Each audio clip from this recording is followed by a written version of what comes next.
Today is Monday, January 27, 2020, and coming up on Roland Martin Unfiltered, the world continues to mourn the death of 41-year-old Kobe Bryant. Died tragically in a helicopter crash yesterday in Los Angeles. We will talk over the next 2 hours with Hall of Famers like Elgin Baylor, also Norm Nixon, Laker great, in addition to retired NBA player, talk show host John Sally, also be joined here by retired NBA player Eton Thomas, journalist Mark Spears, Kevin Merida from The Undefeated, and also sports journalists Howard Bryant, Roy Johnson, Jamal Murphy, Kelsey Nicole Nelson, and Jamel Hill. Folks, people are still reeling from this tragic news, and we'll talk about really what Kobe Bryant meant not only to basketball, but also to the world at large.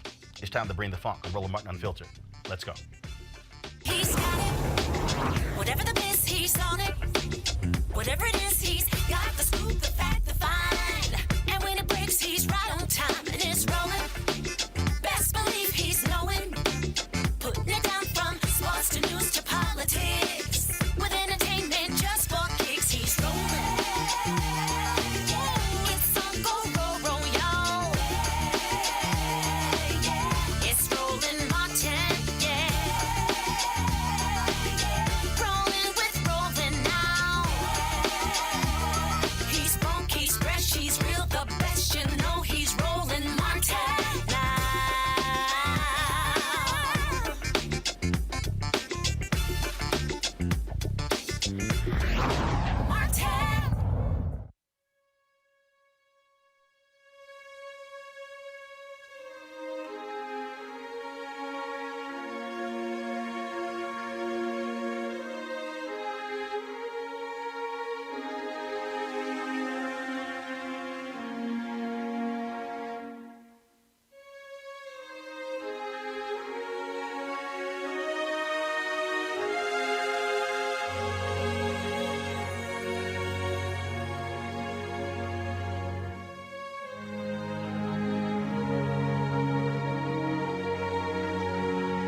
It's been more than 24 hours since folks were stunned to hear the news of Kobe Bryant dying along with 8 others in a plane crash in Los Angeles as he was on his way to support his daughter in a basketball game.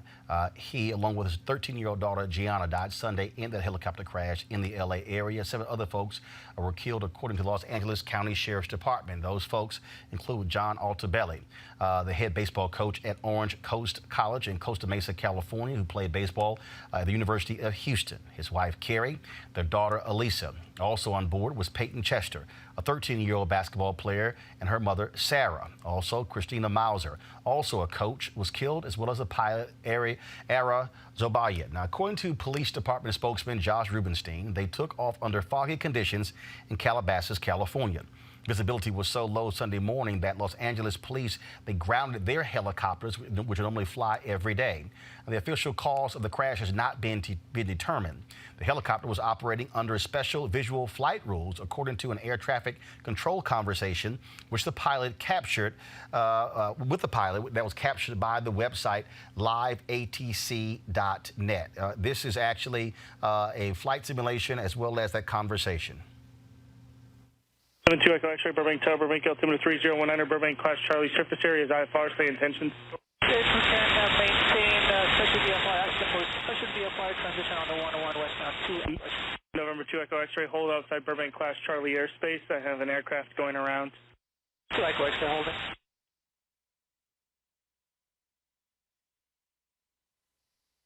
It's going to be a little bit. I got a citation on a 9-mile final, and then that go around that I just had is going to be turning base to final in about 3 minutes. Okay, we'll continue holding 2 Echo X-ray. November 2 Echo X-ray, and for your planning purposes, you can expect to transition to the north side of the airport. I just spoke with Van Nuys on the line, and they've got multiple IFR departures coming off of runway 16, so you can expect to follow the 5 north and cross that way. 2 Echo X-ray, no problem. 317 Papa Burbank Tower. You can expect a few minutes. I got a special VFR helicopter I need to get transitioning. He's been holding for about 15 minutes. South, northwest, follow the 5 freeway, maintain special VFR condition at or below 2,500. Maintain special VFR at or below 2,500 I-5 northbound 2 Echo X-ray. Number 2 Echo X-ray, roger, and you're cleared through Burbank Class Charlie surface area from the southeast to the northwest. Copy that, we'll maintain special VFR, copter 2 Echo X-ray. X-ray for your transition to Camarillo, did you just want to follow the 118? 118, and then we'll look around Van Nuys to catch the 101 2 Echo X-ray. Number 2 Echo X-ray, roger. Number 2 Echo X-ray, continue following the 5 northwestbound to join the 118, and then Van Nuys will work you through. Radar service is terminated. Remain that squawk. Contact Van Nuys helicopters 119.0. 2 Echo X-ray, switch you to Van Nuys. Van Nuys helicopter 2 Echo X-ray with you for the special VFR transition. We are currently at 1400. Helicopter 72 Echo X-ray, Van Nuys Tower. Wind calm, visibility 2.5, ceiling 1,100 overcast, Van Nuys altimeter 3016. Cleared into Van Nuys Class Delta, northeast of Van Nuys along the 118 freeway westbound. Advise when you're in VFR conditions or when you're clear of the Van Nuys Class Delta. Transition at or below 2,500, permitting. 2 Echo X-ray, advise in VFR condition, and then we'll stay on the 118, so we're currently at 1400, and we have 0235. Helicopter 2 Echo X-ray, thank you. And once you clear Van Nuys Delta, did you want to talk to SoCal? Affirmative, 2 Echo X-ray. Tower for 2 Echo X-ray, can we go ahead and start turning to the southwest close to 11? Helicopter 2 Echo X-ray, approved. And are you transitioning in VFR condition? VFR condition 1,500, 2 Echo X-ray. Helicopter 2 Echo X-ray, thank you. Contact SoCal now 134.2 for flight following 34.2. 34.2.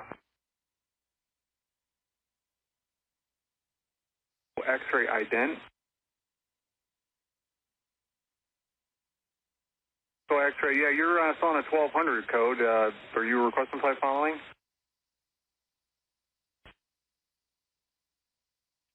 Two Echo X-ray, what do you say intentions? 2 Echo X-ray, you're still too low level for flight following at this time.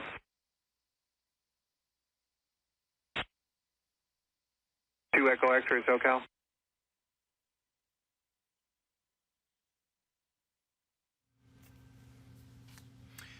A witness in an interview with Extra TV talked and described those final moments, what he heard and then what he saw. Here is that conversation.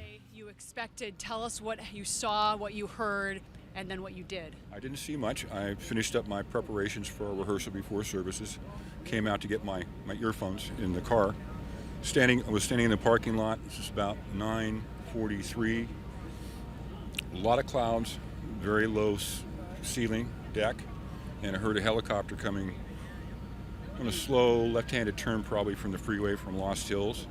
And as it got above me, it was almost directly above us in the parking lot or these condominiums here, moving very slowly, maybe 3, 4, 5 miles an hour. Wow. So it was in a hover, searching hover, but I could tell from a sound engineer with sound pressure, you could tell it was the altitude was low.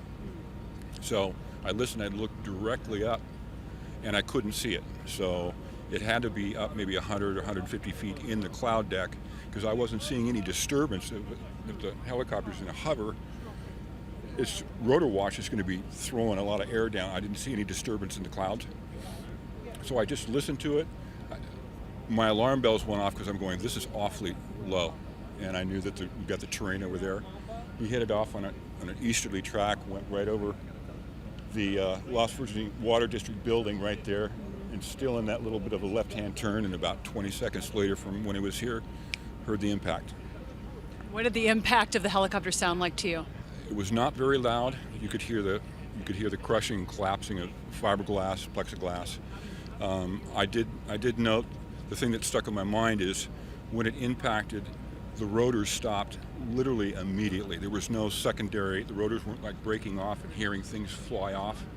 It just all stopped. So, however the impact happened, it ended very, very quickly. I hope that the occupants didn't suffer because it was very, very quick.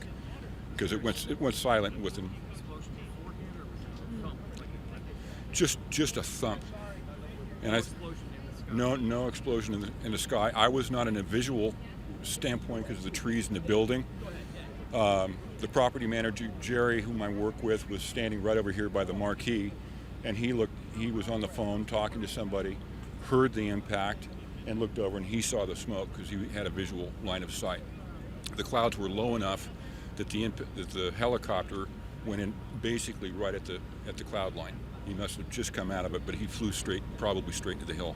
That's why I think he went in rotors first, because everything just immediately stopped. And then what did you see after that? Was there smoke? Were there flames? Once I immediately pulled out my phone, called 911 within 45 seconds. I was on with dispatch. They transferred me to fire department dispatch.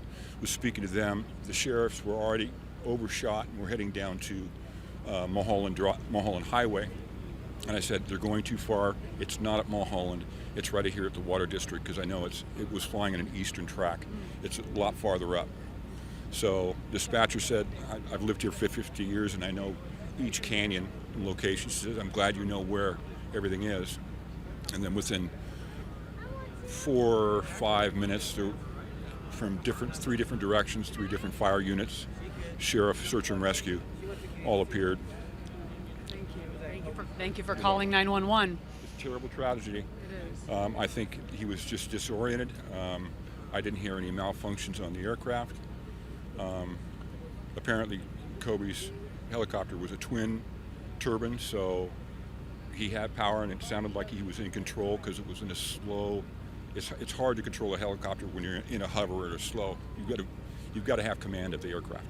So I think he just was disoriented and he did not know where he was.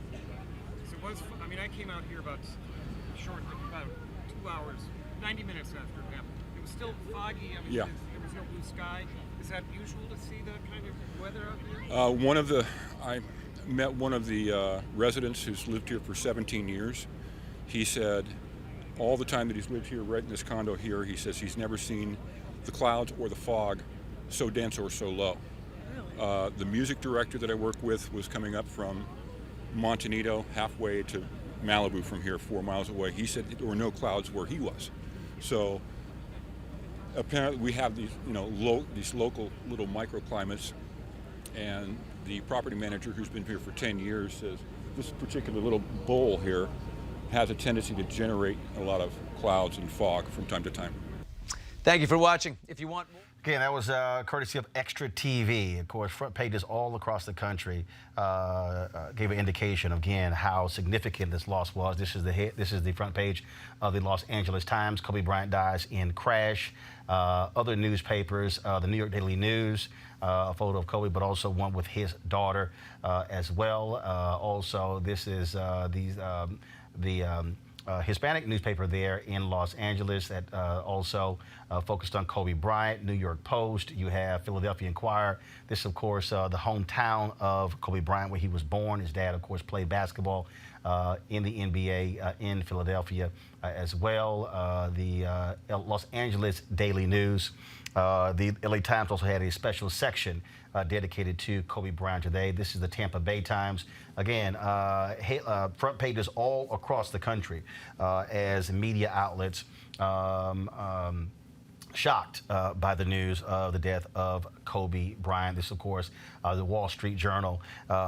Very rare, of course, you would have sports stories on papers like the Wall Street Journal make the front page, but Kobe Bryant simply was not an NBA star, was more, and beyond just even an NBA legend, was a world icon. And so folks have been reacting in so many different ways. Yesterday, as news broke of the death of Kobe Bryant, the Los Angeles Lakers were actually flying back from Philadelphia, where they had played, and helicopters captured this video of LeBron James on the tarmac as soon as they landed.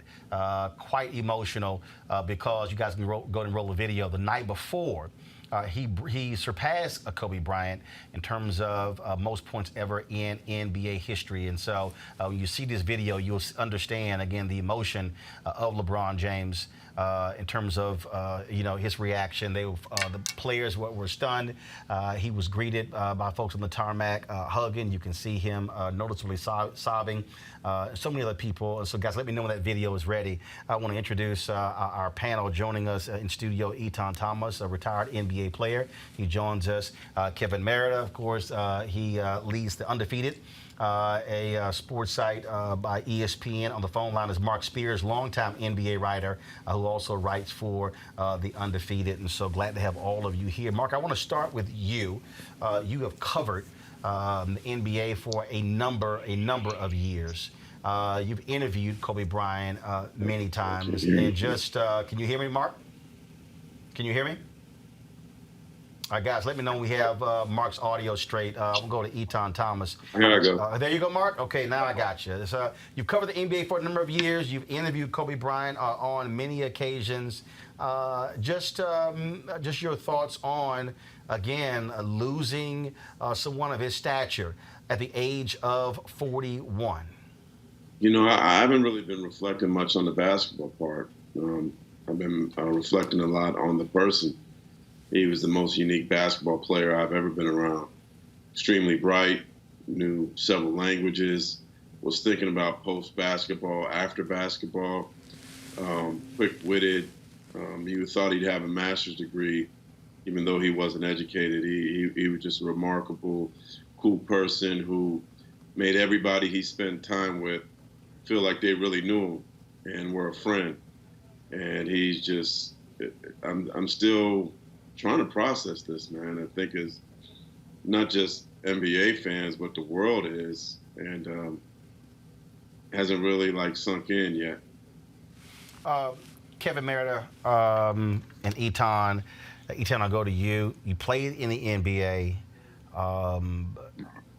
and I go to All-Star Game every year, and people I don't think really understand the reverence that players have for the game's legends in terms of how they treat them, how they receive them. Every year there's the Legends Brunch, the special seating for legends at the game as well. And so for the public not really understanding that dynamic, but for you, he was also a peer. Yes, I mean, we were part of the same high school class, class of 96. He went on to the NBA, and I went to Syracuse University. And, I saw parts of Kobe Bryant, and that everybody else didn't quite see all the time. You see a lot of players right now pouring out different stories and telling stories of interactions that they had with Kobe Bryant, outside of basketball. And, of course, you could tell basketball stories all day. But, the part that I really loved about him was him as a father. And, seeing him, he coaches his daughter's AAU team, and seeing them with his daughters, and, that clip where he's next to his daughter at a game and they're breaking down specific things about the game, and she's nodding her head and he's really teaching her. And those are precious moments. And those are the moments that, how I feel about the way that black men are portrayed, especially as fathers, especially black athletes. I wrote a book on fatherhood that you were a part of. And everything that he showed was kind of negating that preconceived notion that black men are not part of their children's lives. And he showed quite the opposite. And so he was much more than just a tremendous basketball player that won championships and scoring titles and everything like that. That's all great. But him as a human being and a father and a husband, he was special.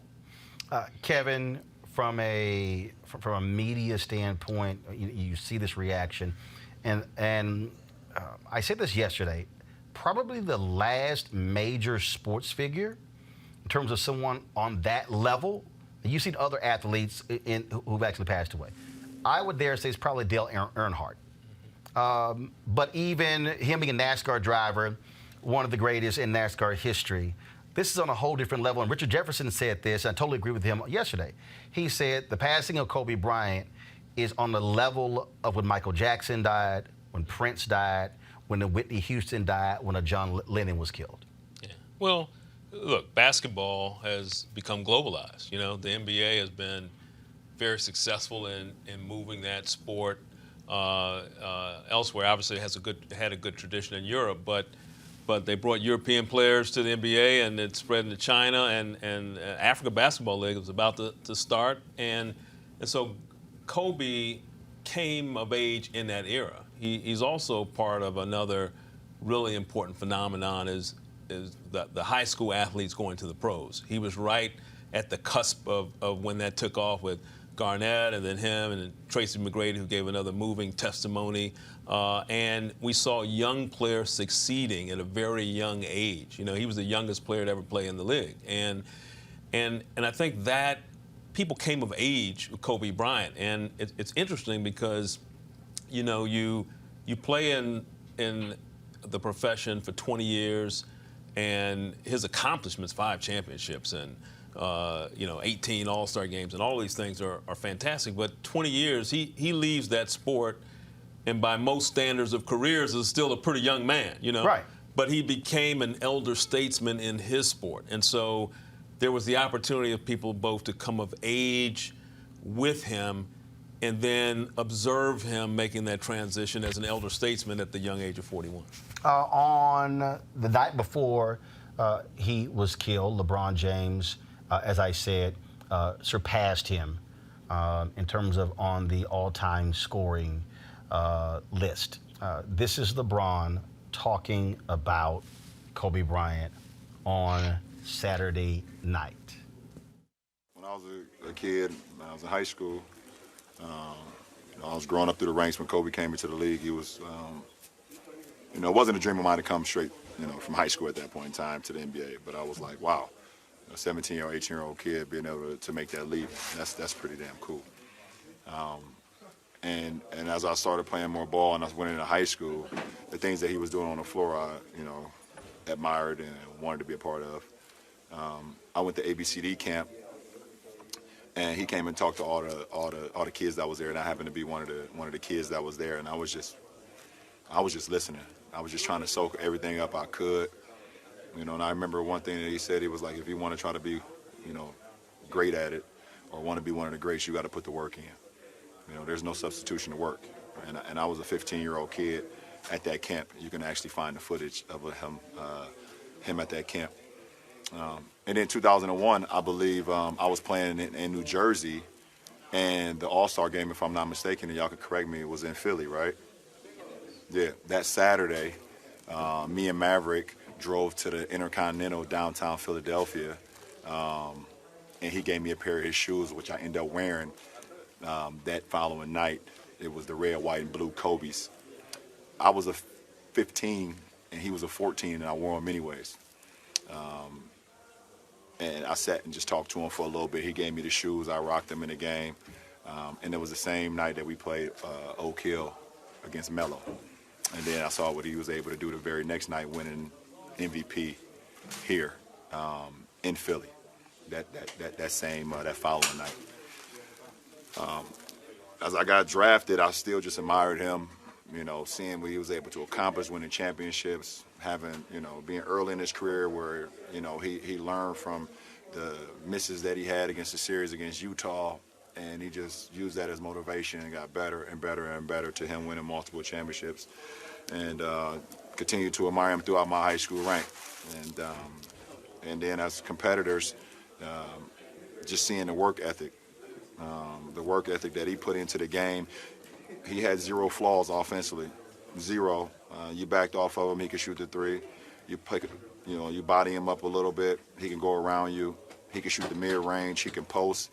He can make free throws. He has zero flaws offensively.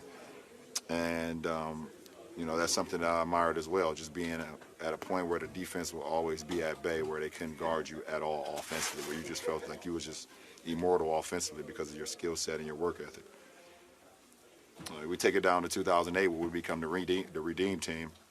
And it was a dream come true for me to be able to line up alongside of him. Just admiring him for so many years, and seeing him from afar, and then being able to be in practices with him, and you know, me watching and learning. So on. I mean, it's just too much. It's just too much. The story is just too much. It doesn't make sense. And just to make a long story short, now I'm here in the Lakers uniform in Philadelphia, where he's from, where one of the first time I ever met him, gave me his shoes, he won All-Star Week. It's surreal. It doesn't make no sense, but the universe just puts things in your life, and when you live in the right way, or you just giving everything to whatever you're doing, things happen organically, and it's not supposed to make sense, but it just happens. I'm happy to be in any conversation with Kobe Bryant, one of the all-time greatest basketball players to ever play, one of the all-time greatest Lakers. The man got 2 jerseys hanging up in Staples Center. It's just crazy. Kobe actually posted a tweet continuing to move the game forward. King James, much respect, my brother, number 33644. Yet, not even 12 hours after those remarks by LeBron James, this was actually LeBron James on the tarmac yesterday as they landed in Los Angeles. It was stunning, Eton, to see the reaction from so many players. For a lot of the guys yesterday, they said, I don't know why I even played this game. You saw Trae Young, how he responded, became very good friends with Kobe Bryant. He was his daughter's favorite basketball player, and he talked about the lessons he learned from Kobe Bryant. You had Austin Rivers, who played for the Clippers, and how he talked about the game the Rockets played yesterday, the Denver Nuggets. Many people on social media were saying they were very surprised that NBA did not cancel games because Tyson Chandler, who played with Kobe Bryant with the Lakers, who's now with the Houston Rockets, and it was just emotional, sitting on the bench, just shedding tears. I think people forget that you guys are humans. Right. I think people forget that emotions are real. Loss is loss. Yes, they definitely do. And, it's interesting seeing people's reactions because they don't understand. I mean, as you just see different NBA players telling personal stories about Kobe, I had my own. I mean, after my heart surgery, while I was here with the Wizards, he came up to me right before we played the Lakers, right in the Verizon Center. And as soon as he saw me, he made a beeline right to me, gave me a big hug. He said, hey, I've been praying for you. As soon as I heard that you were having heart surgery, I haven't stopped praying. And I was just like, I appreciate that. You know what I mean? But everybody's telling these different stories because then you have people outside of basketball that have another view of Kobe. And that has been spilling out now as well. And it's interesting because, you know what? You understand social media, you understand people bring up bad things at the worst times and things of that nature. But my response to that was like, it hasn't even been 48 hours yet.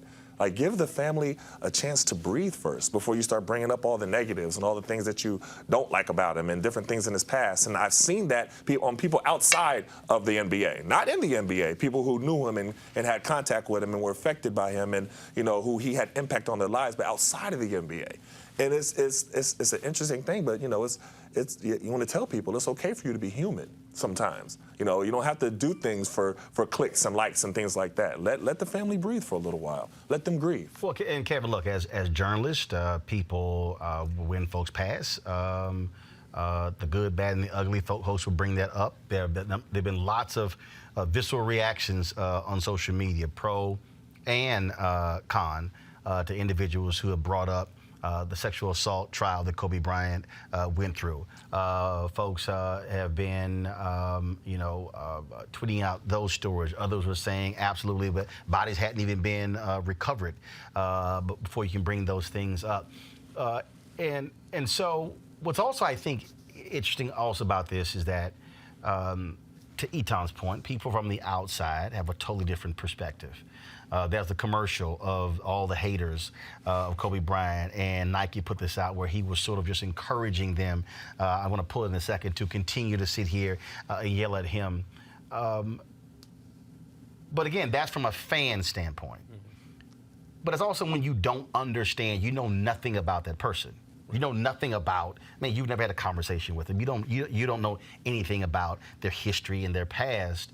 And I do believe that when someone dies, especially when someone dies at the age of 41, when you begin to hear these things, it gives people a totally different perspective on a person's humanity beyond what we think we know.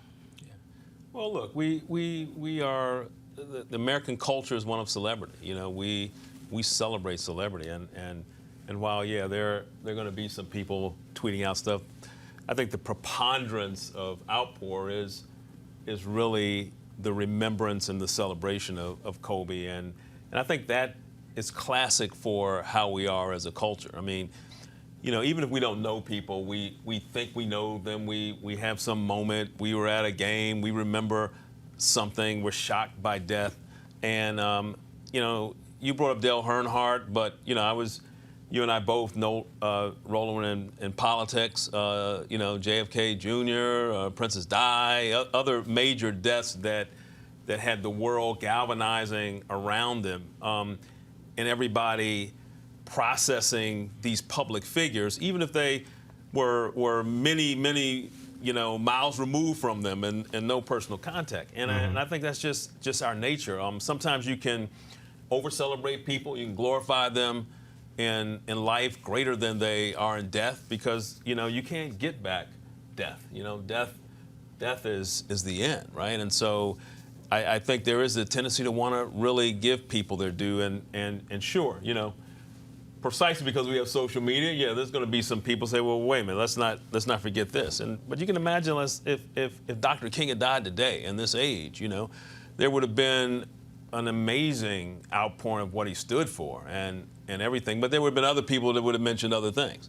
And we can most recently talk about Muhammad Ali. You know, Muhammad Ali died a month after we launched at the Undefeated. You know, it was our first kind of trial by fire of our platform, and I thought we did an excellent job of bringing every single dimension in, because people of that magnitude are worth complexity. They were complex, and they're worth not just looking at through one lens, you know, because we all have multiple identities, you know, not a singular identity. And just as there were a lot of people going back to Ali, everybody were talking about how courageous he was, and some of the same people who, at the time when he was being courageous, people were saying he was a traitor to the country. So a lot of times people come full circle in death with their opinions when those opinions didn't exist in life. And I just think that overall what we know is death is hard to stomach, and it's hard when you've suffered it in your personal life. I'm sure all of us have. I know I have, and you struggle, you grieve differently.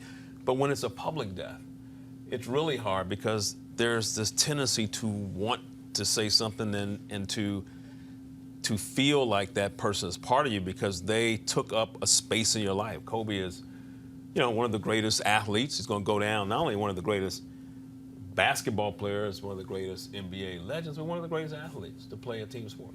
I think when you begin to, and we're seeing this, a lot of people, and I remember all the stories when Kobe was playing, and the stories of he's moody, he's selfish, he wants to be the star, the whole deal, the back and forth between him and Shaq, even just a few months ago. I mean, people talk about jealousy and fighting and all those different things. And now all of a sudden, Eton, what's interesting is